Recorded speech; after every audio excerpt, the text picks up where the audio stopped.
বাবাকে নিয়েও আমার একটা পরিকল্পনা আছে, কারণ বাবাকে সবসময় আমি ছোট ছোট চরিত্রে ব্যবহার করেছি, কিন্তু একটি পূর্ণ চরিত্র তার জন্য তৈরি করে তাকে সেন্ট্রালি করে সেভাবে এখনো করা হয়নি।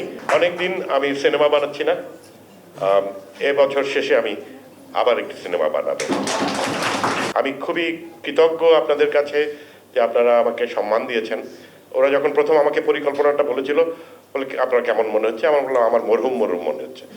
তো এই যে জীবিত অবস্থায় কথা শুনতে পাওয়া, আপন যেটা বলে গেল, এটা সৌভাগ্যের না, এটি অনুপ্রেরণার বটে। কেননা আমি বলতে চাই যে অজ্ঞাতনামাটি আমি এবছরই মঞ্চে নাট্যকেন্দ্র থেকে আসছে এবছর।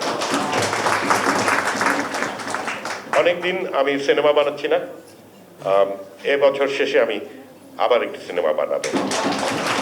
তার কারণ ওই যে সময় নষ্ট করার খেলায় অনেক সময় চলে গেছে, এবং যেটুকু আছে সেগুলি আমি করতে চাই।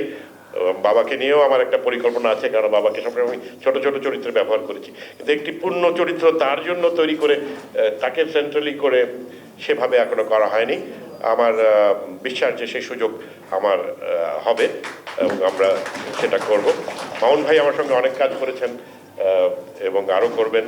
আপনারা আছেন বলেই আমরা এখনো সুরক্ষিত বোধ করি। আমাদের অভিভাবক দরকার, যদিও আমরা আমাদের বয়স বাড়ছে,